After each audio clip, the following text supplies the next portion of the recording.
My vivid imagination slowly crept in while walking down the Duke of Gloucester Street, convincing me on this day I was a 21st century time traveler transported back to the 18th century for a day's visit at one of Williamsburg's largest, most well-known colonial taverns.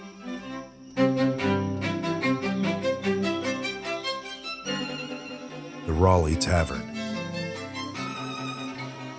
As we neared the tavern, the familiar wooden headshot signage hanging against the backdrop of a clear blue colonial Virginia sky signaled my journey for a meal, some drink and entertainment, and even possibly a room to rest in for the evening had finally been realized. Aside from a place to enjoy a beverage and take a load off, various interests are carried out at the Raleigh, including public auctions on the stair steps of the establishment, and inside, secret meetings and heated conversations regarding revolution, happening here within the walls of this popular destination in Williamsburg, named after Sir Walter Raleigh, an explorer and important figure in the English settlement of North America. His lead bust looks over all who pass through the tavern's entry point, or those en route to reach the capital during the latest public times when the legislature and courts are in session again.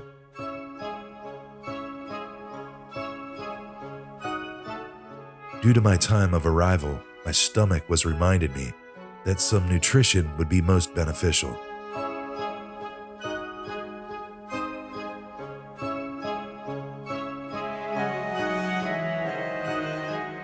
Businessmen, merchants, and politicians from all over colonial Virginia and beyond, even time travelers like myself, head inside the Raleigh's public dining room for a well-needed bite to eat, at a place where a seat amongst strangers during a dining experience here is to be expected.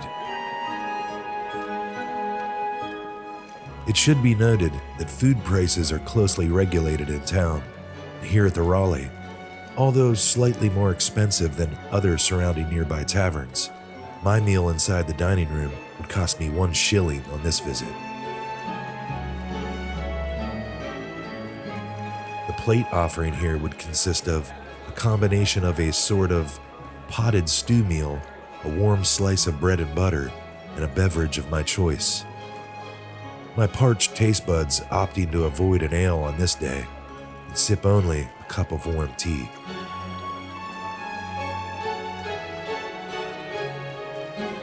Imagining the home-cooked taste of each ample-sized sampling my cutlery could muster, the latest tavern keeper, James Southall, who stays at the inn with his family, has roughly 10 adults, 9 children, and 19 enslaved people working for him here at the Raleigh.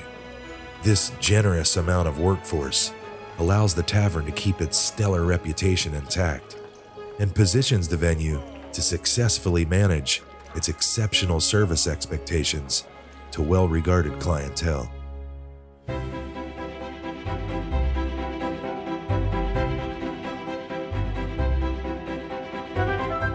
For those spending time at the Raleigh while enjoying spirits, wine, and beer, while in deep discussions over the latest happenings throughout the colonies, passing back through the Raleigh's entry corridor led me to one of the building's club rooms that could be rented and reserved.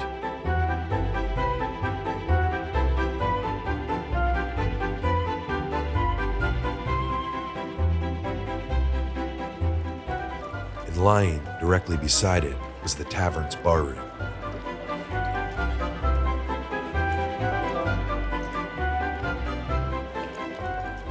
The barroom is a place where patrons can indulge in drinks, discussion, and gameplay.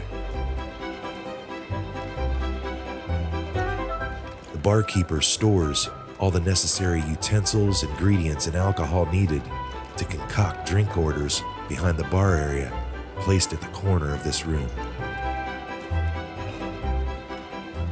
When additional alcohol is required, a trap door beneath the barkeeper's feet makes for easy access to the cellars below it to retrieve more of whatever alcohol may be needed.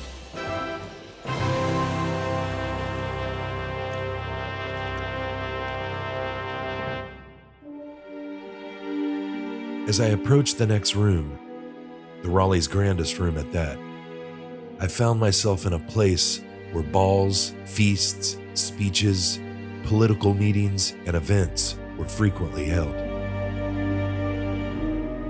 I was entering inside the prestigious Apollo Room at the Raleigh Tavern.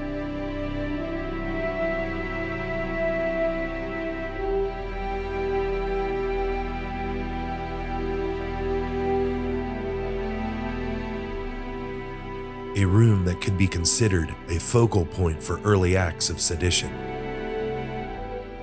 After the House of Burgesses was first dissolved due to resolutions against the Townshend Acts, Burgesses immediately reconvened inside the Apollo Room and adopted a series of non-importation agreements. Thereafter, Patrick Henry and Thomas Jefferson, as well as others, met here to form committees of correspondence, a network of members who helped spread news and information regarding the growing Patriot agenda. A year later, it was also the meeting place for the Virginia gentlemen who were again abruptly stripped from power as elected representatives of the House of Burgesses. Inside the Apollo Room, over 80 of those who served inside the newly dissolved House gathered here to further mastermind a plot to boycott British goods. Earlier in 1763, right here inside this room, Thomas Jefferson admitted his clumsy worded attempt to impress Rebecca Burwell, whom he called Belinda, was brought on by the likes of a probable overindulgence in tavern punch, leading him to unpack his deluded thoughts in a manner he partly described as a few broken sentences uttered in great disorder.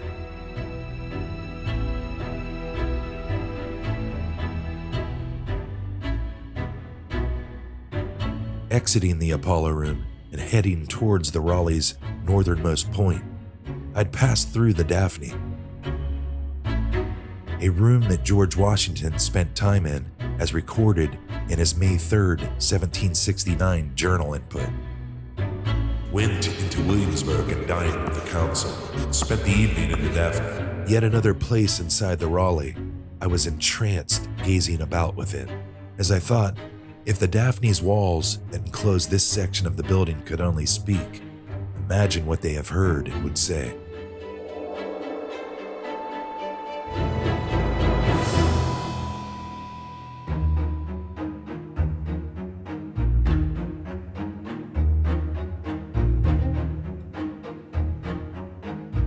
The billiard room at the north end of the Raleigh is another gentlemen-only private room where card play, gambling, and playing billiards happens. All of which, of course, while partaking in beverages and oftentimes careful conversation related to fulfilling the desire for revolution. All while sitting nearby the warm blaze of the room's fiery hearth.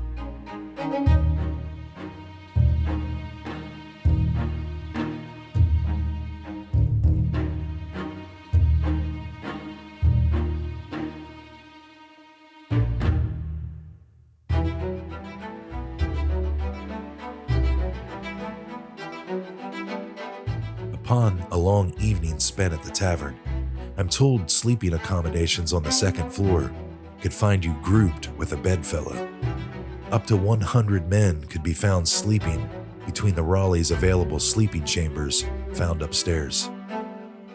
To date, no notable guests have been known to stay here, and mostly were businessmen, merchants, politicians, and travelers who chose to sleep here overnight.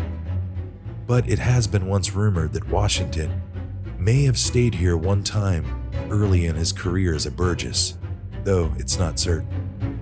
On this visit, I decided other nearby lodgings might result in a better night's rest.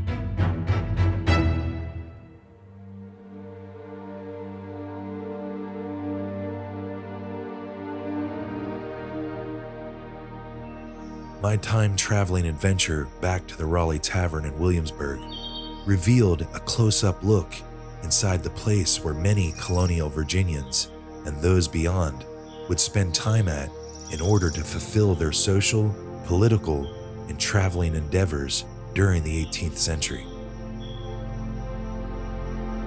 The restoration standing here today, the first building opened to the public and restored Colonial Williamsburg back in the year 1932, was brought back to life as it was once thought to have stood here long ago.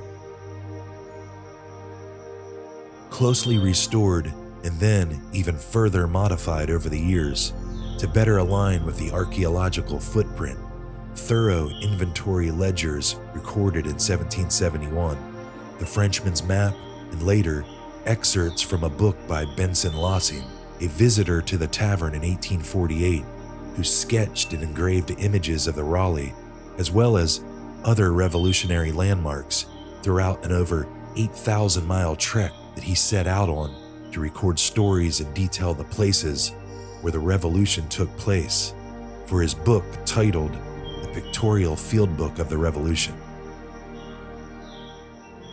The Raleigh Tavern, a place for food, lodging, drink, entertainment, and an ever-popular genteel establishment where many American forefathers planted seeds of revolution that would eventually blossom into full-fledged defiance of British dominance. Returning from my time-traveling expedition to see the 18th century Raleigh Tavern, there was no telling where my next destination, here at the heart of the old colonial capital of Virginia, might find me.